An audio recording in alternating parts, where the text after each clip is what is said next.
मित्रों, मैं महाराज कुमार गुप्ता आज के इस म्यूजिक क्लास में मित्रों आपको स्वागत करते हैं।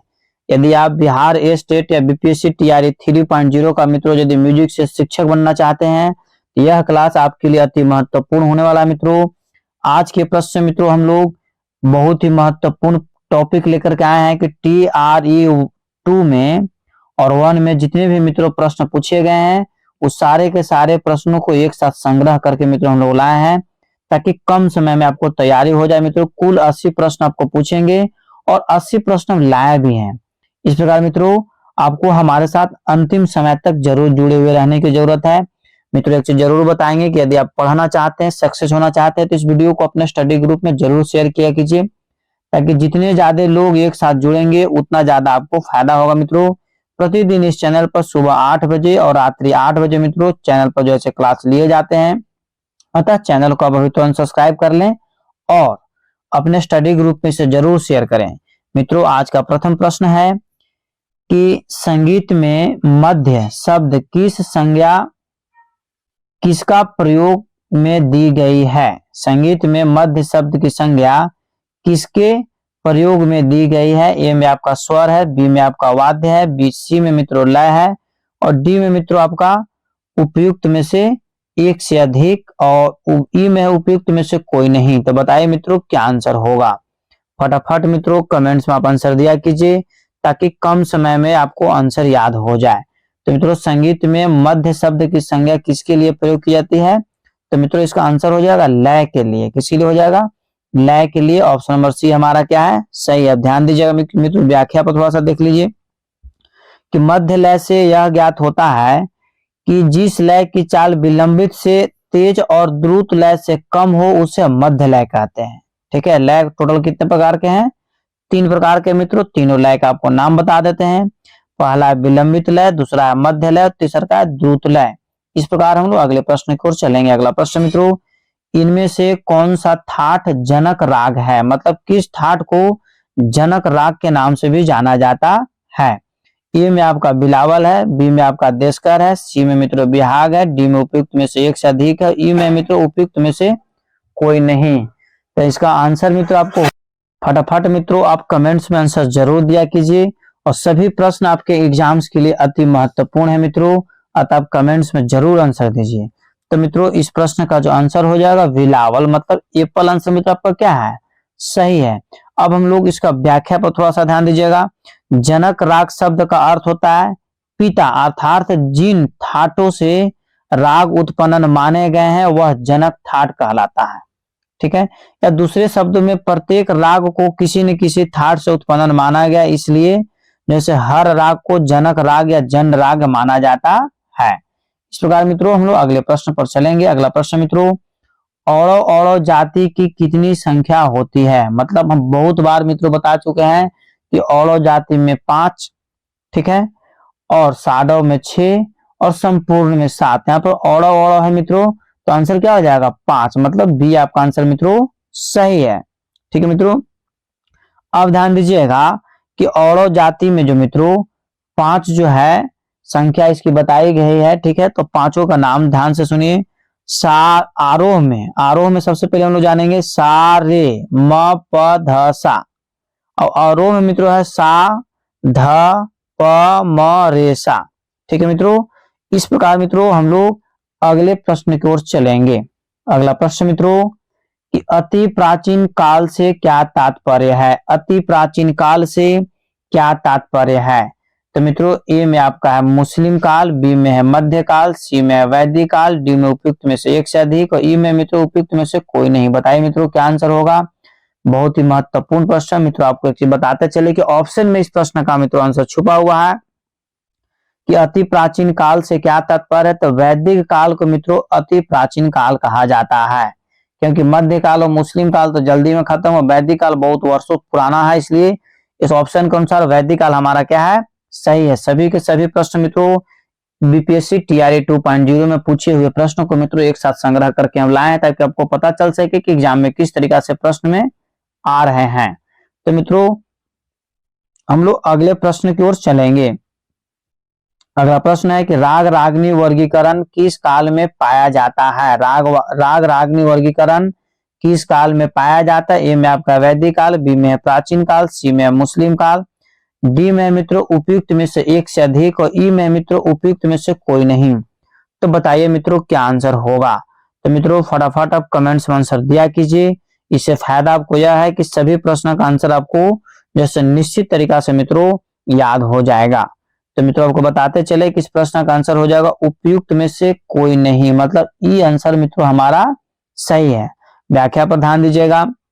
मध्यकाल में कुछ रागों की स्त्री और कुछ रागों को पुरुष मानकर रागों की वंशावली बनाई गई, जिसे राग रागनी पद्धति कहा गया है। ठीक है, जबकि यहाँ पर मध्यकाल मित्रों ऑप्शन में है ही नहीं है। इसका आंसर क्या होना चाहिए? मध्यकाल। ठीक है, क्या आंसर होगा? मध्यकाल। तो मध्यकाल तो ऑप्शन में है नहीं, इस प्रकार आंसर हम क्या टिक आउट कर देंगे? इनमें से कोई नहीं। या अगला प्रश्न मित्रों कि इनमें से तत्ववाद कौन सा है? तो तत्ववाद बोलते किसको है? वैसा वाद जिसमें तार का प्रयोग किया जाता है उसे तत्ववाद बोला जाता है मित्रों। ए में आपका सितार है, बी में तबला, सी में शंख है, डी में उपयुक्त में से एक से अधिक, उपयुक्त में से ई में उपयुक्त में से कोई नहीं। तो मित्रों एक ही इसमें से वाद्य यंत्र है जिसमें मित्रों तार का प्रयोग किया जाता है, वह सितार है। सितार में तारों की संख्या कितनी होती है? तो 7 होता है। और तर्बों की संख्या कितना होता है? तो 11 होता है। अगला प्रश्न मित्रों, वादों की जननी किसे कहा गया है? वादों की जननी किसे कहा गया है? तो मित्रों आपको बताते चलें कि वादों की जननी ए में आपका सारंगी, बी में है बीना, सी में सितार, डी में उपयुक्त में से एक से अधिक और ई में है मित्रों आपका उपयुक्त में से कोई नहीं। तो बताइए मित्रों क्या आंसर होगा कि वादों की जननी किसे कहा गया है? तो मित्रों आपको बताते चलें कि वादों की जननी जो है सो बीना को बोला गया। किसको बोला गया है? बीना को, मतलब ऑप्शन नंबर बी आपका मित्रों सही है। व्याख्या पर ध्यान दीजिएगा। बीना एक ऐसा वाद्य है जिसका प्रयोग शास्त्रीय संगीत में किया जाता है। बीना एक तत्ववाद है। प्राचीन ग्रंथ में गायन के साथ बीना की संगीत का उल्लेख मिलता है। अगला प्रश्न मित्रों, वाद्य शब्द किस धातु से बना है? वाद्य शब्द किस धातु से बना है?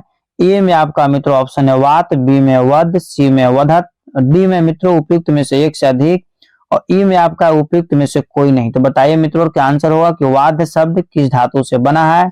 तो मित्रों आपको बताते चलें कि वाद्य शब्द जो है सो वध शब्द से बना है। किससे बना है? वध से, मतलब ऑप्शन नंबर बी मित्रों हमारा सही है। इस प्रकार हम लोग अगले प्रश्न की ओर चलेंगे। अगला प्रश्न मित्रों, ख्याल क्या है? ख्याल क्या है? तो मित्रों बताइए। ए में आपका मित्रों जो है, ए में आपका गायन है, बी में आपका लय है, सी में मित्रों आवर्तन है, डी में आपको उपयुक्त में से एक से अधिक और ई में उपयुक्त में से कोई नहीं। तो बताइए मित्रों क्या आंसर होगा कि ख्याल क्या है? तो मित्रों आपको बताते चलें कि ख्याल जो है से गायन है। ख्याल क्या है? गायन है। और ख्याल जो मित्रों शब्द है वो आपको फारसी भाषा का शब्द, बहुत बार मित्रों एग्जाम में पूछा गया है कि ख्याल किस भाषा का शब्द है? तो फारसी भाषा का शब्द है। इस प्रकार मित्रों हम लोग अगले प्रश्न की ओर चलेंगे। अगला प्रश्न मित्रों कि तराना क्या है? अति महत्वपूर्ण प्रश्न मित्रों, तराना क्या है? तो ए में मित्रों वादन का प्रकार, बी में ख्याल का प्रकार, सी में टप्पा का प्रकार, डी में उपयुक्त में से एक से अधिक और ई में मित्रों उपयुक्त में से कोई नहीं। बताइए मित्रों क्या आंसर होगा कि तराना क्या है?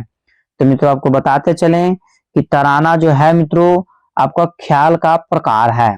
तराना क्या है? ख्याल का प्रकार है। तो आपको याद रखना मित्रों कि तराना क्या है? तो तराना जो है ख्याल का प्रकार है। इस प्रकार मित्रों इस प्रश्न का आंसर क्या हो गया? Option number B. ठीक है मित्रों, इस प्रकार हम लोग अगले प्रश्न की ओर चलेंगे। अगला प्रश्न दोस्तों, गायन के किस विद्या में तानसेन प्रवीण थे? बताइए मित्रों क्या आंसर होगा? गायन के किस विद्या में तानसेन प्रवीण थे? ए में आपका मित्रों ख्याल है, बी में ध्रुपद है, सी में तराना है, डी में मित्रों उपयुक्त में से एक से अधिक है, ई में मित्रों उपयुक्त में से कोई नहीं। तो बताइए दोस्तों क्या आंसर होगा?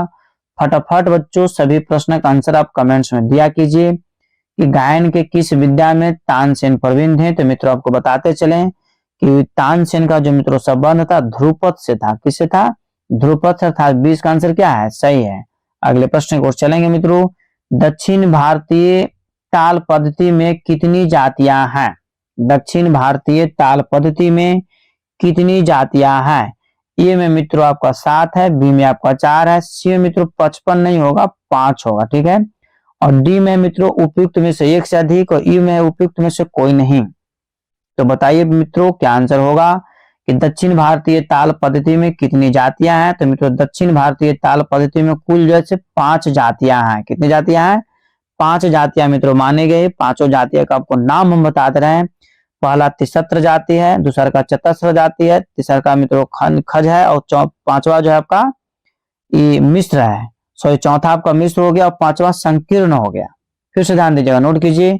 पहला तिसत्र, दूसरा का मित्रों चतस्र, तीसरा का जो आपको खज और चौथा मित्रों मिश्र और पांचवा नंबर में संकीर्ण। नहीं, पांचों को पांचों क्या है? दक्षिणी भारतीय ताल पद्धति की जातियां हैं।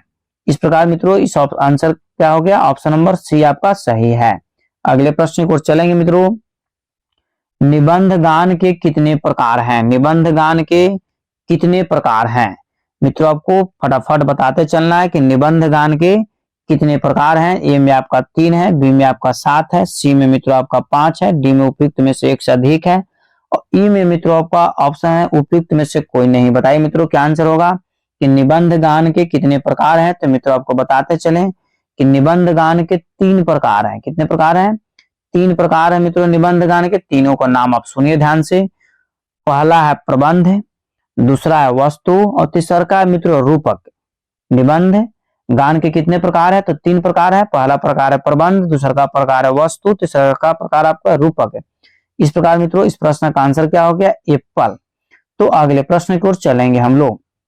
धातु शब्द का प्रयोग कहाँ हुआ है? धातु शब्द का प्रयोग कहाँ हुआ है? बताइए मित्रों फटाफट कमेंट्स में आंसर कि धातु शब्द का प्रयोग कहाँ हुआ है। तो मित्रों ए में आपका आलाप है, बी में आपका राग है, सी में मित्रों जाति है, डी में आपको उपयुक्त में से एक से अधिक और ई में मित्रों उपयुक्त में से कोई नहीं। तो बताइए मित्रों क्या आंसर होगा कि धातु शब्द का प्रयोग कहाँ हुआ है। तो मित्रों फटाफट कमेंट्स में आंसर दिया कीजिए। तो मित्रों फटाफट आप लोग इसी तरीके से कमेंट्स में आंसर दिया कीजिए ताकि कम समय में आपको अधिक से अधिक प्रश्नों का आंसर याद हो जाए। तो मित्रों इस प्रश्न का जो आंसर हो जाएगा ई नंबर, मतलब उपयुक्त में से कोई सही नहीं है। ठीक है, धातु शब्द का प्रयोग कहाँ हुआ है। तो मित्रों आपको बता देते हैं कि स्वर, ताल और पद इन तीनों का समावेश प्रबंध में मिलता है। ठीक है, इसलिए स्वर, ताल एवं शब्द से युक्त रचना को प्रबोध कहते हैं। ठीक है मित्रों, इस प्रकार हम लोग अगले प्रश्न की ओर चलेंगे। अगला प्रश्न मित्रों, प्रबंध में कितने धातु हैं? प्रबंध में कितने धातु हैं? फटाफट मित्रों आप कमेंट्स में आंसर बताइए कि प्रबंध में कितने धातु हैं। तो मित्रों ए में आपका 3 है, बी में आपका 5 है, सी में आपका 4 है, डी में मित्रों उपयुक्त में से एक से अधिक है और ई में है मित्रों आपका ऑप्शन उपयुक्त में से कोई नहीं। बताइए क्या आंसर होगा कि प्रबंध में कितने धातु हैं। तो मित्रों फटाफट आपको कमेंट्स में आंसर बताना है कि प्रबंध में कितने धातु हैं। तो मित्रों आपको बताते चलें कि प्रबंध में आपको कुल 5 धातु है। कितने धातु है? 5 धातु है। पांचों का नाम आप ध्यान से सुनिए। पहला है उद्गा, दूसरा का मित्रों धू, तीसरा का नंबर है मिलापक, चौथा नंबर है अंतारा और पांचवा नंबर है मित्रों आभोग। ये पांचों को पांचों क्या है बताइए? प्रबंध है। क्या है? प्रबंध है। इस प्रकार मित्रों प्रबंध में कितने धातु हैं? तो 5 धातु है। पांचों धातु का नाम मित्रों आपको हम बता दिए। इस प्रकार अगले प्रश्न की ओर चलिए। षडज व पंचम में आरोह में कितनी श्रुतियों का अंतर है? ए में आपका 11 है, बी में मित्रों 13 है, सी में आपका 15 है, डी में मित्रों उपयुक्त में से एक से अधिक है और ई में मित्रों आपका है कि उपयुक्त में से कोई नहीं। बताइए मित्रों क्या आंसर होगा। फटाफट आप कमेंट्स में इसी तरीके तो बताइए इस प्रश्न का आंसर क्या होगा कि षडज व पंचम में जैसे आरोह क्रम में कितनी श्रुतियां के अंतर है। तो मित्रों इसका आंसर हो जाएगा 13, मतलब ऑप्शन में बी हमारा क्या है? सही है।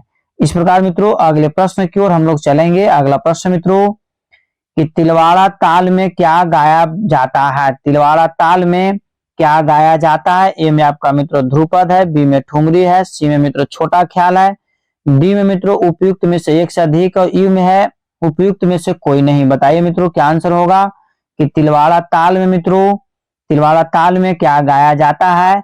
तो मित्रों आपको बताते चले कि तिलवाड़ा ताल में जो है मित्रों उपयुक्त में से कोई नहीं हो जाएगा। अब आपको कमेंट्स में बताना है कि तिलवाड़ा ताल में जो है मित्रों तिलवाड़ा ताल में क्या गाया जाता है। इस प्रकार मित्रों अगले प्रश्न की ओर हम लोग चलेंगे। आफ्ताबे मौसी की उपाधि दी गई है? आफ्ताबे मौसी की उपाधि दी गई है। ए में आपका मित्रों फयाज खां है, बी में मित्रों हाफिज अली है, सी में भरत साहब है, डी में मित्रों उपयुक्त में से कोई नहीं, और ई में मित्रों इनमें से एक से अधिक है। तो बताइए मित्रों क्या आंसर होगा कि आफ्ताबे मौसी की उपाधि दी गई है? तो मित्रों फटाफट आप कमेंट्स में आंसर दिया कीजिए। तो मित्रों आफ्ताबे मौसी की जो मित्रों उपाधि दी गई है फयाज खां को दिया गया, मतलब एप्पल आंसर आपका क्या है? सही है। इस प्रकार मित्रों हम लोग अगले प्रश्न की ओर चलेंगे कि मंद्र सप्तक की ध्वनि, ठीक है, मंद्र सप्तक की ध्वनि का स्थान कौन सा है? मंद्र सप्तक की ध्वनि का स्थान कौन सा है? ए में मित्रों आपका छाती है, बी में आपका कंठ है, सी में मित्रों हाथ है, डी में मित्रों उपयुक्त में से एक से अधिक है, और ई में उपयुक्त में से कोई नहीं। तो बताइए मित्रों क्या आंसर होगा कि मंद्र सप्तक की ध्वनि का स्थान कौन सा है? तो मित्रों आपको बताते चलें, इस प्रश्न का आंसर जो हो जाएगा मित्रों छाती, मतलब ए पर आंसर क्या है? सही है। इस प्रकार मित्रों थोड़ा सा इसका डिस्क्रिप्शन आप जान लीजिए कि मंद्र सप्तक की ध्वनि मध्य सप्तक की ध्वनि से धीमी होने के कारण इसका स्थान छाती माना गया है। इस प्रकार मित्रों अगले प्रश्न पर चलेंगे। अगला प्रश्न मित्रों, ख्याल के कितने प्रकार हैं? बताइए फटाफट आप आंसर दीजिए कि ख्याल के कितने प्रकार हैं। ए में आपका मित्रों ऑप्शन है कि 3, बी में है 2, सी में है 4, डी में उपयुक्त में से एक से अधिक, और ई में मित्रों उपयुक्त में से कोई नहीं। बताइए मित्रों क्या आंसर होगा कि ख्याल के कितने प्रकार हैं? तो मित्रों आपको बताते चले कि ख्याल के आपको 2 प्रकार हैं। ख्याल के कितने प्रकार हैं? 2 प्रकार है, दोनों का आप नाम जान जाइए। पहला का मित्रों विलंबित ख्याल बोला गया और दूसरा को द्रुत ख्याल बोला गया है। ठीक है, ख्याल के कितने प्रकार हैं? तो 2 प्रकार है, विलंबित ख्याल और द्रुत ख्याल।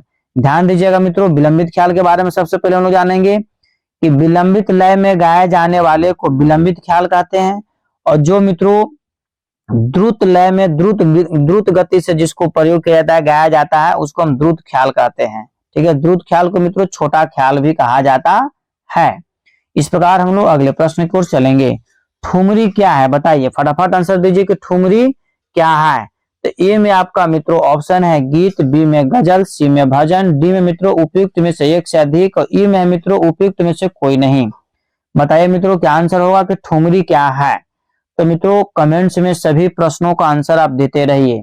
ठीक है, एक चीज मित्रों आपको जरूर बोलेंगे कि पेड फॉर पीडीएफ, यदि मित्रों आप संपूर्ण कोर्स खरीदना चाहते हैं तो मित्रों 199 रुपये आप पेमेंट भेज करके मित्रों आप संपूर्ण कोर्स को खरीद सकते हैं। ठीक है मित्रों, बताइए कि ठुमरी क्या है। तो मित्रों इसका आंसर आपको हो जाएगा मित्रों ठुमरी एक प्रकार का गीत है। क्या है? गीत है। और ठुमरी के सबसे अधिक जैसे प्रचलित जैसे कलाकार कौन है? तो गिरजा देवी। इस प्रकार मित्रों अगले प्रश्न की ओर हम लोग चलेंगे कि ग्वालियर घराने के प्रसिद्ध संगीतज्ञ कौन है? ग्वालियर घराने के प्रसिद्ध संगीतज्ञ कौन है? ए में आपका मित्रों ऑप्शन है मतंग साहब, बी में है मित्रों पंडित विष्णु दिगंबर पलुस्कर साहब, सी में मित्रों पंडित विष्णु दिगंबर भारत खंडी। तो कोई नामे नहीं है, जबरदस्ती जोड़ दिया गया है। मित्रों डी में आपका है उपयुक्त में से एक से अधिक, और ई में है मित्रों उपयुक्त में से कोई नहीं। बताइए मित्रों क्या आंसर होगा। ठीक है कि ग्वालियर घराने के प्रसिद्ध संगीतज्ञ कौन है? तो मित्रों इस प्रश्न का आपका आंसर हो जाएगा मित्रों पंडित विष्णु दिगंबर पलुस्कर साहब। बी नंबर आंसर आपका क्या है? सही है। इस प्रकार मित्रों अगले प्रश्न की ओर हम लोग चलेंगे कि गंधर्व महाविद्यालय के संस्थापक कौन थे? बताइए मित्रों क्या आंसर होगा कि गंधर्व महाविद्यालय के संस्थापक कौन थे? ए में आपका मित्रों मतंग साहब है, बी में भरत साहब है, सी में मित्रों पंडित विष्णु दिगंबर भारत खंडे साहब है, और डी में मित्रों उपयुक्त में से एक से अधिक, और ई में मित्रों उपयुक्त में से कोई नहीं। बताइए मित्रों क्या आंसर होगा कि गंधर्व महाविद्यालय के संस्थापक कौन है? तो मित्रों आपको बताते चले कि गंधर्व महाविद्यालय के मित्रों जो संस्थापक हैं आप कमेंट्स में जरूर दिया कीजिए। ठीक है, कमेंट्स में जिस प्रश्न का आंसर आप दे देते हैं उस प्रश्न का आंसर मित्रों आपको 100% याद हो जाएगा। तो मित्रों आपको बताते चले कि गंधर्व महाविद्यालय के जो मित्रों संस्थापक थे पंडित विष्णु दिगंबर पलुस्कर साहब थे। ठीक है, तो इसमें तो ऑप्शन ही नहीं है। इस प्रकार आंसर क्या हो जाएगा? ई नंबर। एक चीज मित्रों आपको और हम बताएंगे, पंडित विष्णु दिगंबर पलुस्कर साहब का थोड़ा सा जीवनी पर मित्रों प्रकाश डाल देते हैं। इनका संबंध जो था मित्रों ग्वालियर घराना से था। यह एक प्रकार के संगीतज्ञ थे।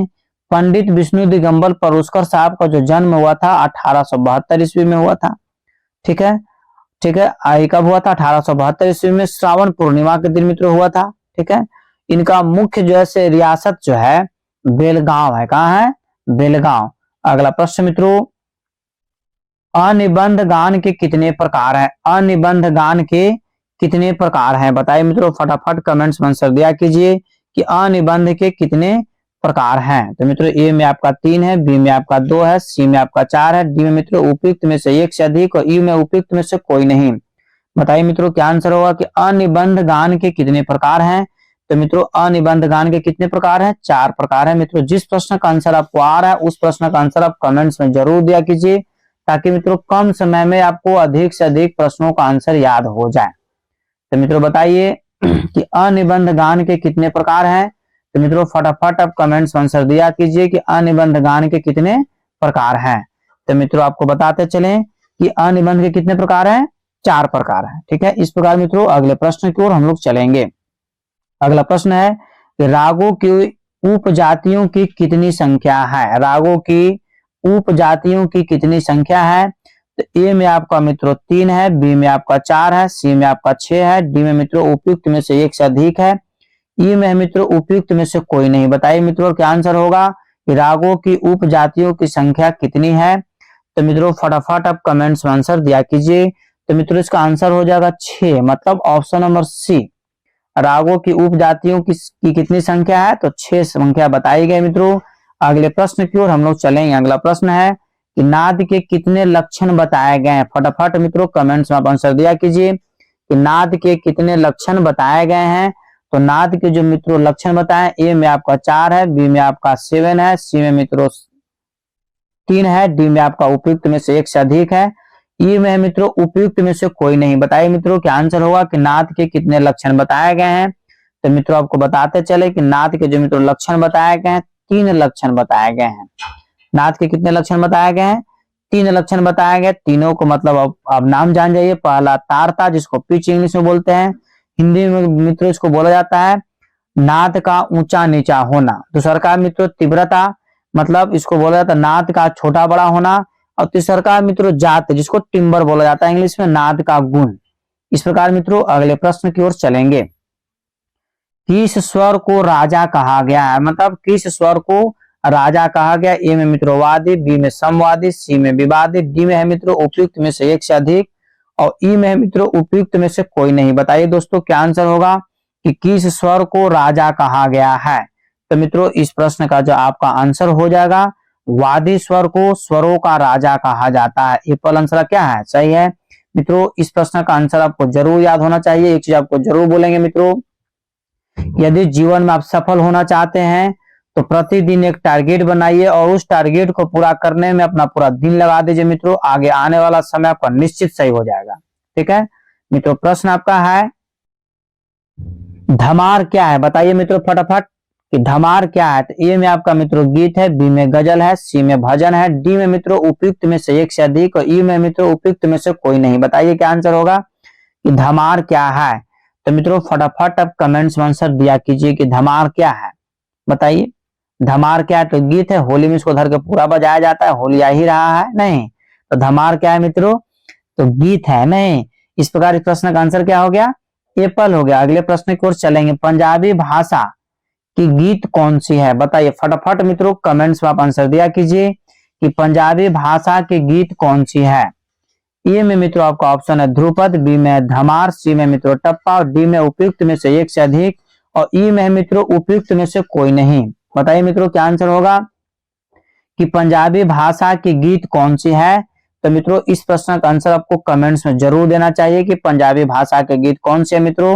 तो टप्पा, ऑप्शन नंबर सी क्या है? सही। और टप्पा का जनक कौन है मित्रों? तो गुलाम नबी सौरी। अगला प्रश्न मित्रों कि गीतम वादम तथा नृत्यम त्रयम संगीतम मुच्यते किस ग्रंथ में कहा गया है? ए में आपका मित्रों संगीत राज है, बी में आपका संगीत रत्नाकर है, सी में मित्रों आपका ऑप्शन है विदेशी और डी में है मित्रों आपका ऑप्शन उपयुक्त में से 1 से अधिक और ई में है मित्रों उपयुक्त में से कोई नहीं। बताइए मित्रों क्या आंसर होगा। फटाफट मित्रों आप कमेंट्स में आंसर दिया कीजिए ताकि आपको कम समय में अधिक से अधिक प्रश्नों का आंसर मालूम हो जाए। तो मित्रों बताइए क्या आंसर होगा। गीतम वादम तथा नृत्यम तो मित्रों इसका आंसर जो हो जाएगा, बहुत अच्छा, इसका आंसर मित्रों हो जाएगा संगीत रत्नाकर। इसी तरीका से मित्रों आप लोग प्रतिदिन एक साथ क्लास को ज्वाइन किया कीजिए। इससे फायदा आपको यह है कि कम समय में अधिक से अधिक प्रश्नों का आंसर आपको जानकारी हो जाएगा। और ये ग्रुप डिस्कशन मित्रों यह है, इसलिए इस वीडियो को अपने स्टडी ग्रुप में जरूर शेयर किया कीजिए। अगला प्रश्न मित्रों, राग में कितने स्वर प्रयुक्त होना चाहिए, बताइए फटाफट मित्रों। आप कमेंट्स में आंसर दिया कीजिए कि राग में कितने स्वर का प्रयुक्त होना चाहिए। तो ए में मित्रों आपका 4 है, बी में 5 है, सी में मित्रों 3 है, और डी में मित्रों ऑप्शन है उपयुक्त में से एक से अधिक, और ई में मित्रों उपयुक्त में से कोई नहीं। बताइए मित्रों क्या आंसर होगा कि राग में कितने स्वर प्रयुक्त होते हैं। तो मित्रों आपको बताते चले कि राग में कम से कम 5 स्वरों का प्रयोग होना अति आवश्यक है। इस प्रकार मित्रों आंसर क्या हो गया, बी नंबर। अगले प्रश्न की ओर चलेंगे मित्रों, कौन सा घन वाद्य है, मतलब इनमें से कौन सा ऐसा वाद्य है जो घन वाद्य के अंतर्गत आता है। ए में आपका मित्रों मजीरा है, बी में आपका हारमोनियम है, सी में मित्रों शंख है, डी में मित्रों उपयुक्त में से एक से अधिक, और ई में मित्रों उपयुक्त में से कोई नहीं। बताइए मित्रों क्या आंसर होगा कि कौन सा घन वाद्य है। तो मित्रों सभी प्रश्न हम जो आपको बीपीएससी टीआरई 2.0 में मित्रों जितने भी प्रश्न पूछे गए हैं सभी के सभी प्रश्न आपके पास हम लाए हैं। इसी तरीका के क्वेश्चन आपको पूछेगा भी। तो कौन सा घन वाद्य है, तो मित्रों आपको बताते चले कि मंजीरा जो है मित्रों घन वाद्य के अंतर्गत आता है। इस प्रकार मित्रों इस प्रश्न का आंसर क्या हो जाएगा, एप्पल। अगले प्रश्न पर मित्रों बारीकी से केयर कीजिए, निम्न में से कौन सा राग असावरी थाट का है। निम्न में से कौन सा राग असावरी थाट का है। ए में मित्रों आपका देसी है, बी में आपका बसंत है, सी में मित्रों परज है, डी में मित्रों उपयुक्त में से एक से अधिक है, ई में है उपयुक्त में से कोई नहीं। तो मित्रों फटाफट आप कमेंट्स में आंसर दिया कीजिए कि निम्न में से कौन सा राग असावरी थाट का है। तो मित्रों बताइए कि इसमें से कौन सा आंसर सही है। फट से मित्रों कमेंट्स में आप आंसर दिया कीजिए। तो मित्रों इस प्रश्न का जो आपका आंसर हो जाएगा देसी, मतलब एप्पल आंसर क्या है मित्रों, सही है। ठीक है कि निम्न में से कौन सा राग असावरी थाट का है। तो मित्रों देसी राग जो है असावरी थाट के अंतर्गत आता है। इस प्रकार मित्रों अगला प्रश्न है कि रे सा ध नि सा किस राग का अंश है। ए में मित्रों आपका अडाना है, बी में मित्रों जौनपुरी है, सी में मित्रों असावरी है, डी में है मित्रों उपयुक्त में से एक से अधिक है, ई में मित्रों उपयुक्त में से कोई नहीं। बताइए मित्रों क्या आंसर होगा कि रे सा ध नि सा किस राग का अंश है। तो मित्रों फटाफट आप कमेंट्स में आंसर दिया कीजिए ताकि कम समय में आपको अधिक से अधिक तैयारी हो जाए। तो मित्रों इस प्रश्न का आंसर हो जाएगा अडाना, मतलब एप्पल आंसर क्या है, सही है। अगला प्रश्न को मित्रों बारीकी से केयर कीजिए कि गायन संगीत के कितने मुख्य प्रकार हैं। गायन संगीत के कितने मुख्य प्रकार है। ए में मित्रों आपका 4 है, बी में 2 है, सी में 3 है, डी में मित्रों उपयुक्त में से एक से अधिक है, ई में मित्रों उपयुक्त में से कोई नहीं। तो फटाफट मित्रों आप कमेंट्स में आंसर दिया कीजिए कि गायन संगीत के कितने मुख्य प्रकार हैं। तो मित्रों इस प्रश्न का आपका आंसर हो जाएगा 2 प्रकार है। कितने प्रकार हैं, 2 प्रकार है मित्रों। इस प्रकार हम लोग बारीकी से जैसे सभी क्वेश्चन को ध्यान से देखते हुए मित्रों चल रहे हैं। तो मित्रों 2 प्रकार कौन कौन है ये भी आप लोग जान जाइए। तो पहला है मित्रों शास्त्रीय और दूसरा का है मित्रों भाव संगीत। ठीक है, गायन संगीत के कितने प्रकार है, तो 2 प्रकार है, पहला शास्त्रीय गीत और दूसरा का मित्रों क्या है, भाव संगीत। इस प्रकार मित्रों अगले प्रश्न की ओर हम लोग चलेंगे। राग अलहैया बिलावल का गायन समय क्या है। राग अलहैया बिलावल का गायन समय क्या है। ए में आपका मित्रों सायंकालीन है, बी में आपका मित्रों जो है रात्रि का दूसरा प्रहर है, सी में मित्रों रात्रि का प्रथम प्रहर है, डी में उपयुक्त में से एक से अधिक है, और मित्रों ई में आपका ऑप्शन है उपयुक्त में से कोई नहीं। बताइए मित्रों क्या आंसर होगा कि राग अलहैया बिलावल का गायन समय क्या है। तो मित्रों इस प्रश्न का आंसर हो जाएगा इनमें से कोई नहीं, मतलब राग बिलहैया का गायन समय जो है मित्रों दिन के पूर्व अंग में गाया जाता है, दिन के पूर्व अंग में, जबकि यह ऑप्शन में है ही नहीं है। इस प्रकार आंसर क्या हो जाएगा, ई नंबर। अगले प्रश्न को मित्रों हम लोग चलेंगे, तान क्या है बताइए। फटाफट मित्रों कमेंट्स में आंसर दिया कीजिए कि तान क्या है। तो मित्रों ए में आपका ऑप्शन है स्वर विस्तार, बी में है राग, सी में है जाति, डी में मित्रों उपयुक्त में से एक से अधिक, और मित्रों ई में है उपयुक्त में से कोई नहीं। फटाफट मित्रों कमेंट्स में आंसर दिया कीजिए कि तान क्या है। तो मित्रों आपको बताते चलें कि इसका जो आंसर हो जाएगा मित्रों स्वर विस्तार मतलब एप्पल। तान क्या है मित्रों, तो स्वर विस्तार है। व्याख्या पर मित्रों ध्यान दीजिएगा। स्वर का वह समूह जिनके द्वारा राग विस्तार किया जाता है उसे तान कहते हैं। ठीक है, स्वर का वह समूह जिसके द्वारा राग का विस्तार किया जाता है उसको हम क्या बोलते हैं, तान बोलते हैं मित्रों। इस प्रकार हम लोग अगले प्रश्न की ओर चलेंगे। अगला प्रश्न है, वैदिक काल का प्रारंभ कितने ईस्वी पूर्व तक माना जाता है? वैदिक काल का प्रारंभ कितने ईस्वी पूर्व तक माना जाता है? ए में आपका मित्रों ऑप्शन है 1000 ईस्वी पूर्व, बी में है मित्रों आपका 4000 ईस्वी पूर्व, सी में 5000 ईस्वी पूर्व, डी में मित्रों उपयुक्त में से एक से अधिक और ई में मित्रों उपयुक्त में से कोई नहीं। तो मित्रों इस प्रश्न का आंसर हो जाएगा एप्पल मतलब 1000 ईस्वी पूर्व है।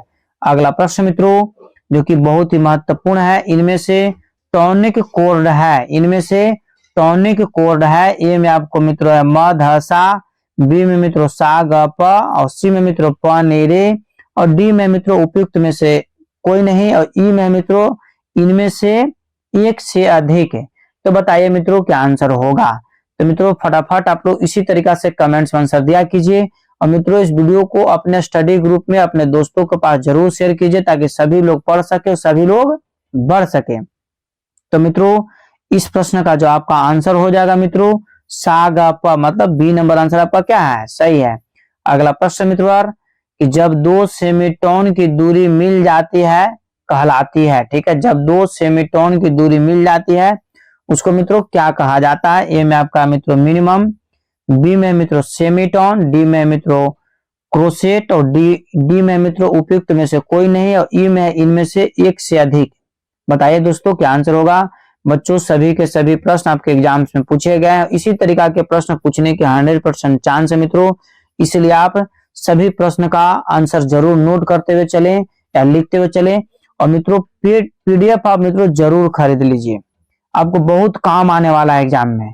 बाद में पछताने से ज्यादा अच्छा है या पीडीएफ को क्या कर लें, खरीद लें। तो मित्रों इस प्रश्न का आंसर आपको हो जाएगा सेमीटोन, ऑप्शन नंबर बी क्या है, सही है।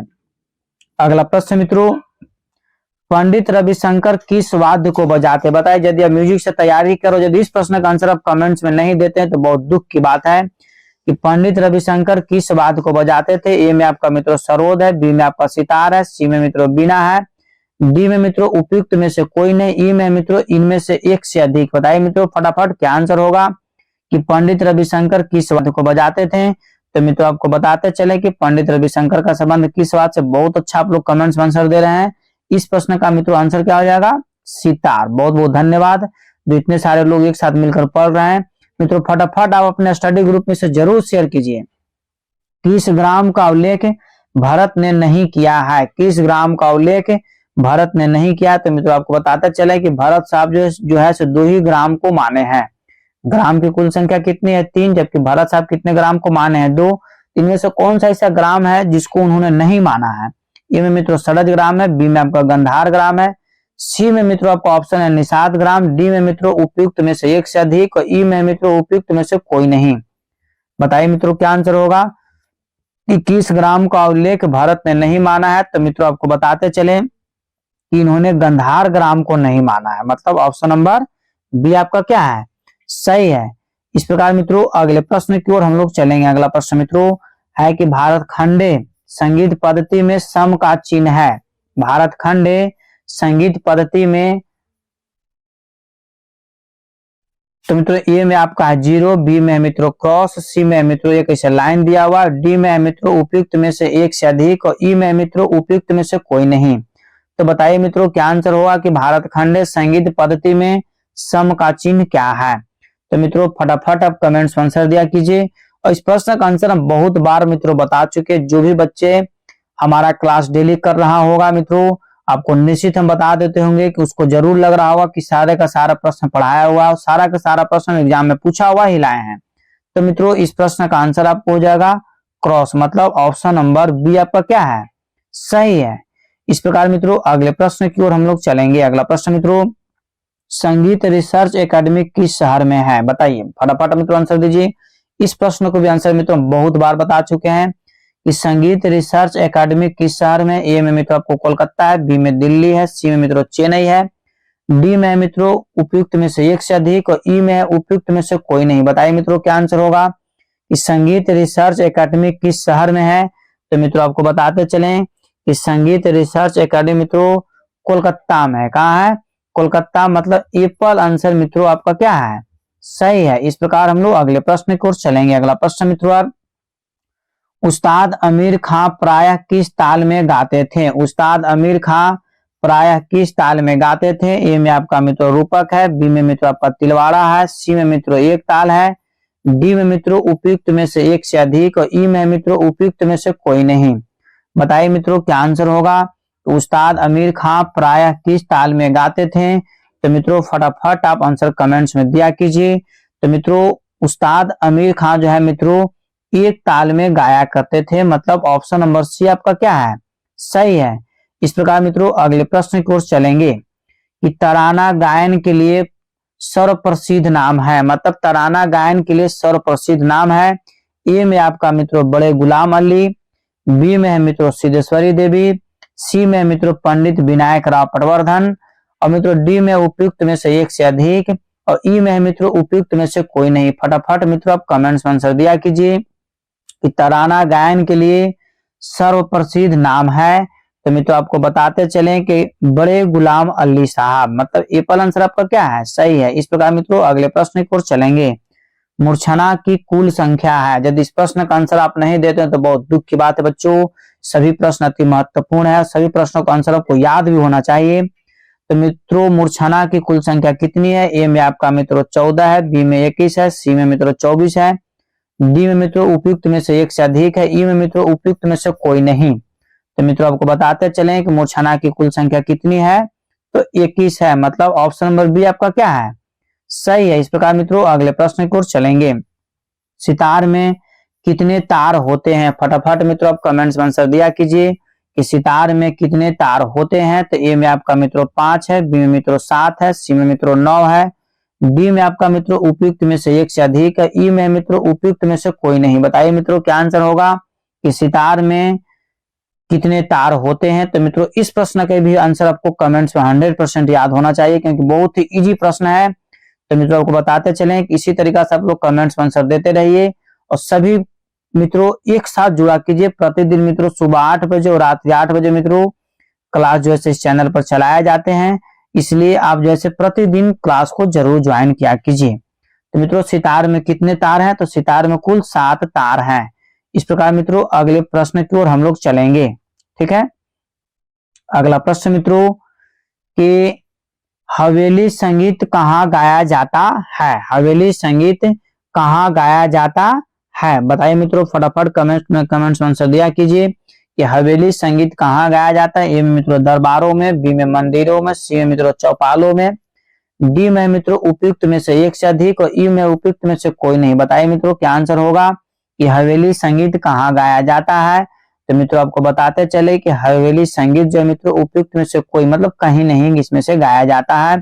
इस प्रकार मित्रों इस प्रश्न का आंसर क्या हो गया? ई नंबर। अगला प्रश्न मित्रों तानसेन के गुरु कौन थे? बताइए फटाफट मित्रों आंसर दिया कीजिए कि तानसेन के गुरु कौन थे। ए में मित्रों आपको बैजू बावरा, बी में बालकृष्ण बुआ, सी में मित्रों स्वामी हरिदास, डी में उपयुक्त में से एक से अधिक, और ई में मित्रों उपयुक्त में से कोई नहीं।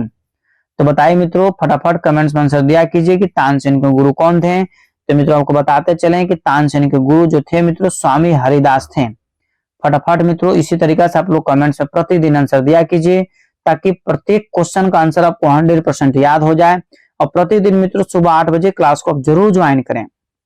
प्रश्न मित्रों कि कौन सा राग उत्तरांग वादी राग है? कौन सा राग उत्तरांग वादी राग है? तो ए में मित्रों आपका ऑप्शन है अलहैया बिलावल, बी में मित्रों मालकौंस, सी में मित्रों कामोद, डी में आपका है उपयुक्त में से एक से अधिक, और ई में मित्रों उपयुक्त में से कोई नहीं। बताइए मित्रों क्या आंसर होगा कि कौन सा राग उत्तरांग वादी राग है। तो मित्रों इस प्रश्न का आपका आंसर हो जाएगा बहुत अच्छा, तो अलहैया बिलावल, मतलब एप्पल आंसर क्या है? सही है। सभी बच्चे एक साथ इस तरीका से आंसर आप लोग दे रहे हैं। हमको भी सभी का कमेंट्स देख करके मित्रों बहुत अच्छा लगता है कि सभी बच्चे एक साथ जुड़ करके तैयारी कर रहे हैं। इससे का ये अर्थ होता है कि सभी बच्चे एक्टिव हैं और सभी को अपने जीवन का टेंशन है। प्रश्न मित्रों कि भैरव सहाय किस घराने के तबला वादक थे। भैरव सहाय किस घराने के तबला वादक थे। मित्रों फट से आप कमेंट्स में आंसर दिया कीजिए। तो ए में मित्रों आपका ऑप्शन है पंजाब, बी में मित्रों दिल्ली, सी में मित्रों लखनऊ और डी में उपयुक्त में से एक से अधिक और ई में मित्रों उपयुक्त में से कोई नहीं। बताइए मित्रों क्या आंसर होगा कि भैरव सहाय किस घराने के तबला वादक थे। तो मित्रों इस प्रश्न का आंसर हो जाएगा ई नंबर, मतलब उपयुक्त में से कोई नहीं। अगला प्रश्न मित्रों, संगीत रत्नाकर के अनुसार गमक के कितने प्रकार होती है। बताइए इस प्रश्न का आंसर आपको देना जरूरी है कि नहीं है। बताइए बहुत बार मित्रों हम बता चुके एग्जाम में पूछा हुआ प्रश्न है कि संगीत रत्नाकर के अनुसार गमक के कितने प्रकार हैं। ए में आपका मित्रों 12 है, बी में आपका 15 है, सी में मित्रों 18 है, डी में उपयुक्त में से एक से अधिक है और ई में मित्रों उपयुक्त में से कोई नहीं। बताइए आंसर क्या होगा। ई संगीत रत्नाकर के अनुसार गमक के कितने प्रकार होती है। तो मित्रों 15 प्रकार होती है। ऑप्शन नंबर बी हमारा क्या है, सही है। इस प्रकार मित्रों अगले प्रश्न की ओर हम लोग चलेंगे कि भरतकृत नाट्य शास्त्र की रचना काल है। अर्थात कहने का मतलब मित्रों कि नाट्य शास्त्र की रचना किसने किया, तो भरत साहब। तो नाट्य शास्त्र की रचना कब हुआ, कौन सी शताब्दी में। ए में मित्रों 5वीं शताब्दी, बी में 7वीं शताब्दी, सी में मित्रों 8वीं शताब्दी, डी में उपयुक्त में से एक से अधिक और ई में मित्रों उपयुक्त में से कोई नहीं। बताइए मित्रों क्या आंसर होगा कि नाट्य शास्त्र की रचना किस शताब्दी में हुई है। तो मित्रों आपको बताते चले कि नाट्य शास्त्र की रचना जो है मित्रों 5वीं शताब्दी में हुई है, मतलब ये पहला आंसर क्या है, सही है। अगला प्रश्न मित्रों कि तबला मिलाते समय मुख्य कितनी रीतियां का पालन करना चाहिए। तबला मिलाते समय मुख्य कितनी रीतियों का पालन करना चाहिए। ए में आपका मित्रों 2 है, बी में आपका 3 है, सी में मित्रों 4 है, डी में आपका उपयुक्त में से एक से अधिक है, ई में मित्रों उपयुक्त में से कोई नहीं। बताइए मित्रों क्या आंसर होगा कि तबला मिलाते समय मुख्य कितनी रीतियों का पालन करना चाहिए। तो मित्रों आपको बताते चलें कि 2 रीतियों का पालन करना चाहिए। 2 कहने का मतलब मित्रों कि ऑप्शन नंबर ए आपका क्या है, सही है। इस प्रकार मित्रों हम लोग नेक्स्ट प्रश्न पर चलेंगे, ठीक है।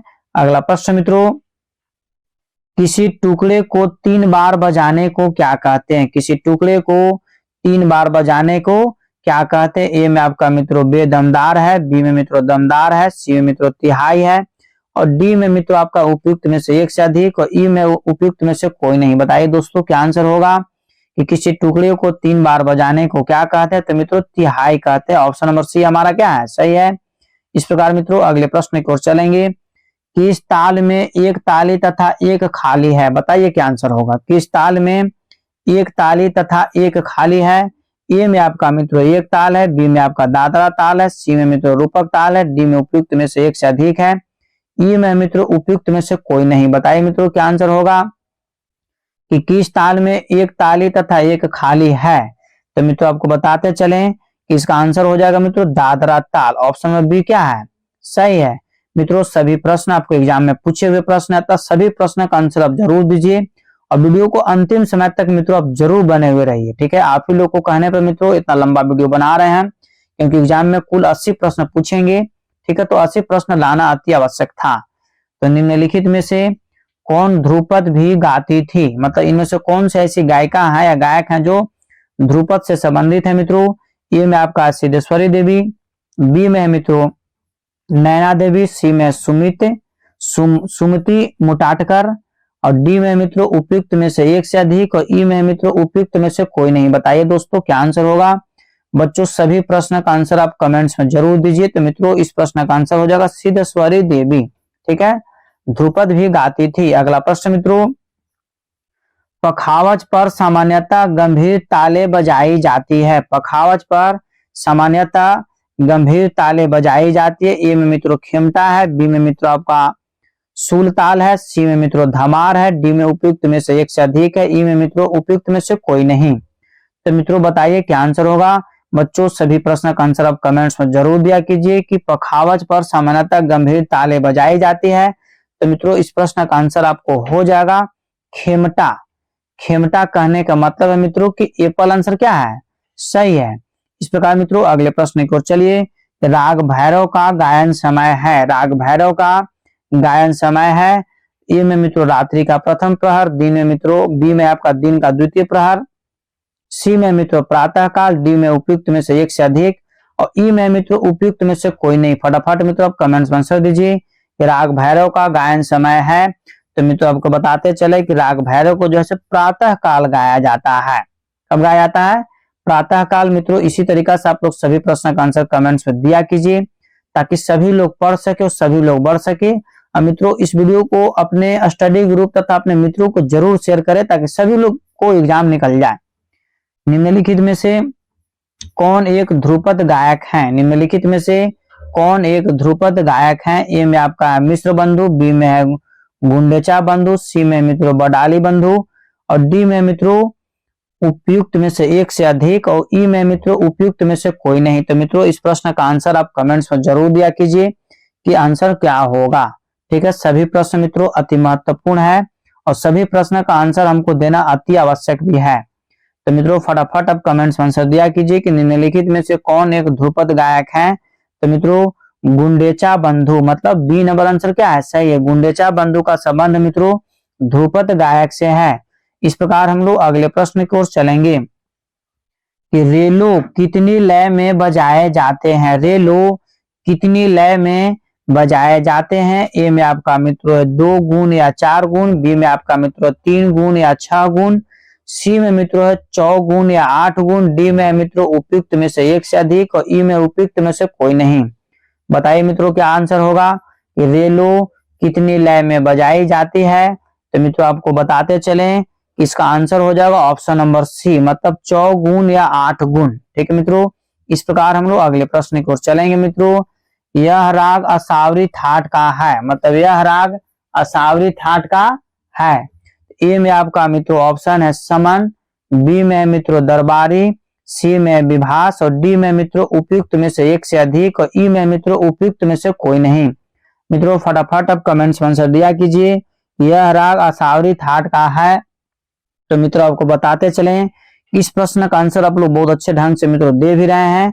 तो मित्रों इसका आंसर आप कमेंट्स में इसी तरीका से सभी प्रश्न का आंसर यदि आप देना सीख गए मित्रों, तो निश्चित है कि आपका रिजल्ट हो जाएगा। तो मित्रों आंसर हो जाएगा दरबारी, मतलब बॉल।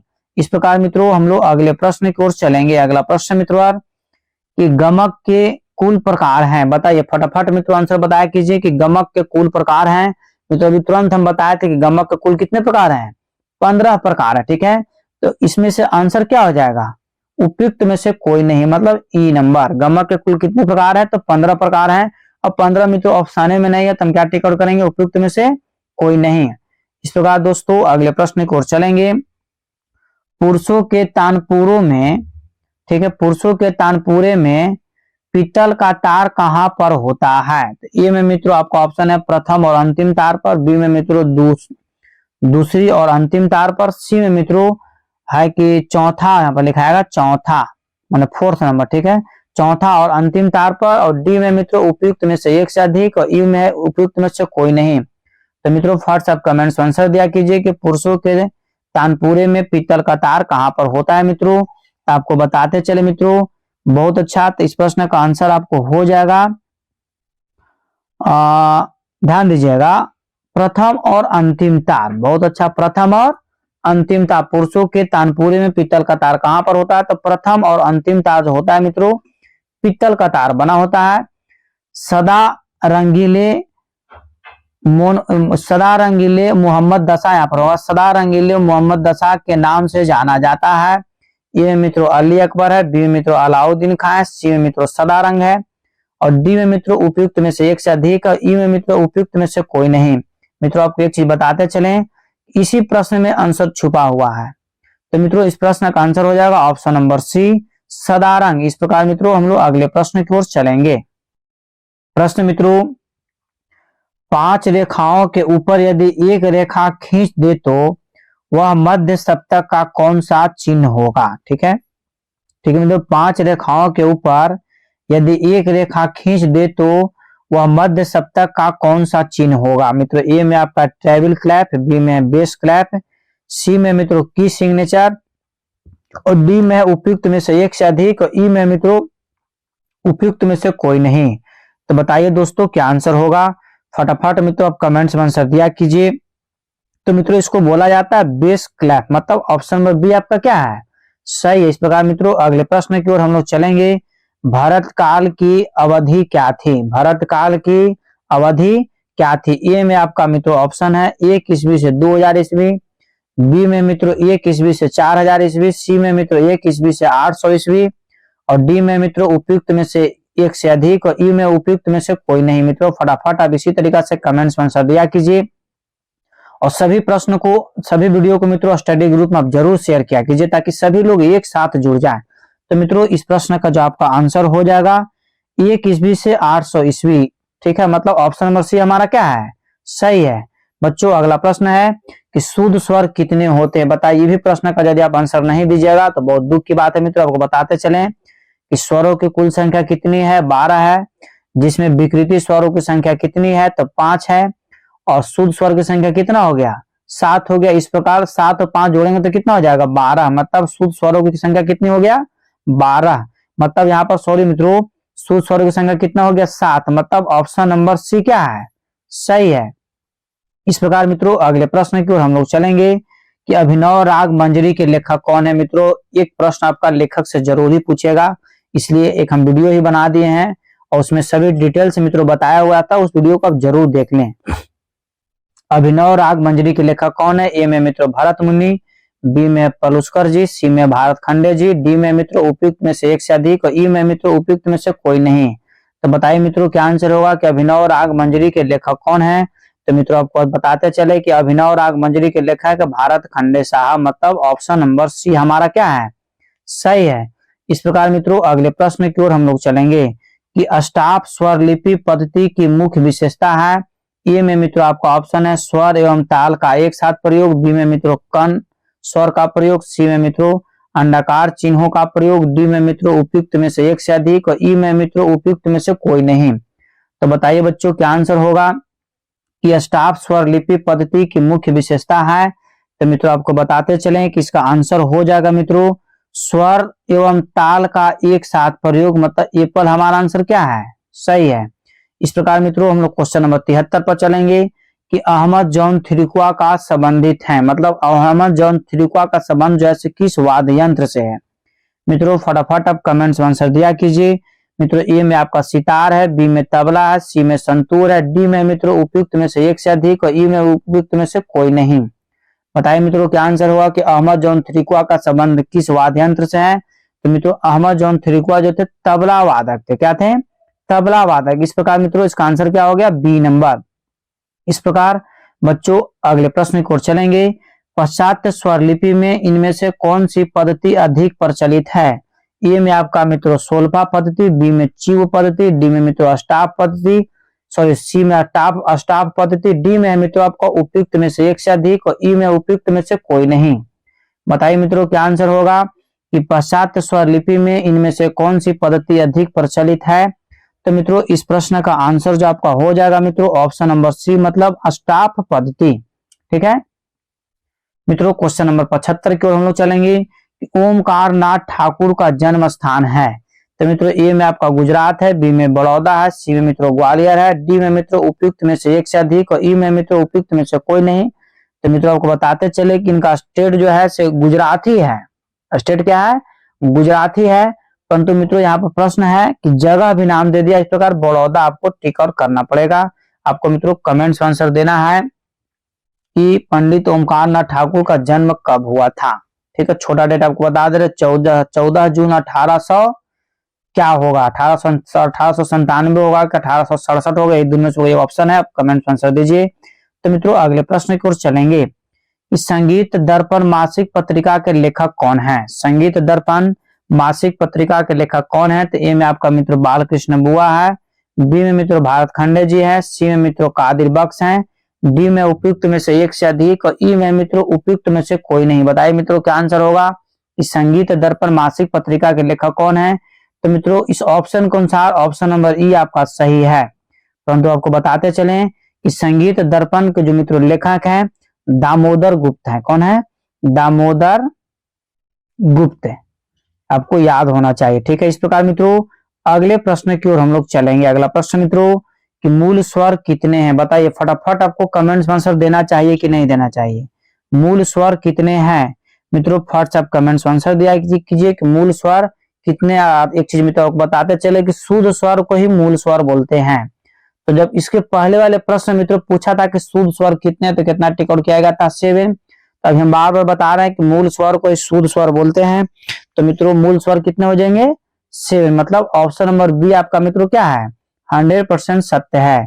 इस प्रकार मित्रों अगले प्रश्न की ओर चलेंगे कि चल स्वरों की कितनी संख्या बताई गई है। चल स्वरों की कितनी संख्या बताई गई है मित्रों, आप कमेंट्स में जरूर बताइए कि चल स्वरों की कितनी संख्या बताई गई है। तो मित्रों ए में आपका है 3, बी में है मित्रों का ऑप्शन 7, और सी में मित्रों 4, और डी में उपयुक्त में से एक से अधिक, और ई में मित्रों उपयुक्त में से कोई नहीं। बताइए दोस्तों क्या आंसर होगा।